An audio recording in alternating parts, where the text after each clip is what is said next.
If you want to see how I built this bow, watch the video.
I just got done cutting some cherry wood and some walnut down. I cut it 2 inches wide and 1/8 inch thick. And what my plan is I'm going to build a riser. I'm going to make a Reflex Deflex laminate bow, kind of like the fiberglass bows, but I'm going to try it with tight bone. And the reason why I'm doing it with tight bone is because, frankly, I just don't like messing with a lot of chemicals. I'm dealing with the smell. So that's what I'm doing. I'm going to make the handle out of a piece of honey locust that I have. I tried using my planer that I have, a big electric 12-inch planer, but I don't know, it just doesn't work very well on these, or it's the operator error. So now I'm going back and I am going to hand plane these down with the trusty old hand plane, and then glue them together.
So I'm getting ready to start shaping out the bow on the bandsaw, and the handle's glued on. I'll shape that more and obviously shape the limbs. I have two pieces of cherry and one piece of walnut laminated together, and my original thought was to put another piece of walnut lamination on the belly of the bow like this, but I don't think I'm going to do that because this bow is like super strong the way it is, and I don't want it to be a really heavy pound bow. I want it to be between 40 and 45 pounds just for target practice, but that could change once I get it all trimmed out and start tillering it. Then I'll know what the weight is. I can start to weigh it, and then if I have to glue the laminate on or want to glue the laminate on, then I will. Like I said, this is just an experiment, and so I'm going to start building more bows like this, and eventually I'll probably use epoxy and everything, but I just kind of wanted to get my feet wet with doing these types of bows. I'm used to always building just self bows out of one piece of wood, or doing a lamination with like a back in a bow. So this is new territory for me. So here we go.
Alright, so I got the bow sanded, I tillered it down a little bit. This is the very first time that I put a string on it, and I'm leaving the string long.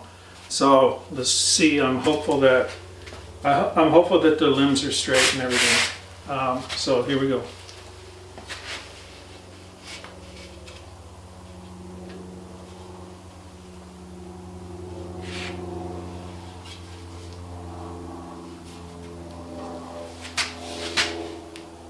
Alright, it's got a good center line right down the middle of the bow. So I'm going to start tillering this up. There's always a chance that this thing could blow apart, and I hope that it doesn't, but it could. But I have to remember that this is just kind of an experiment bow, so I can start building these and kind of start getting all the measurements and stuff for the poundage of bows that I'm shooting at. So yeah, I think it feels good. So start tillering it out, see what it's like.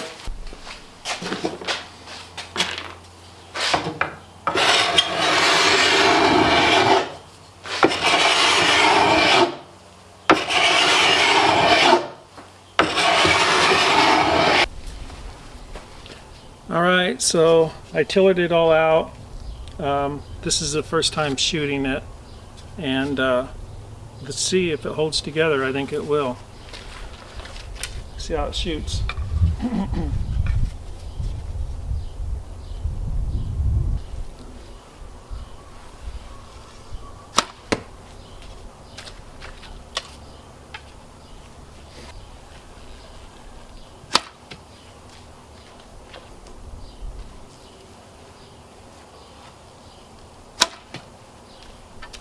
That shoots pretty good.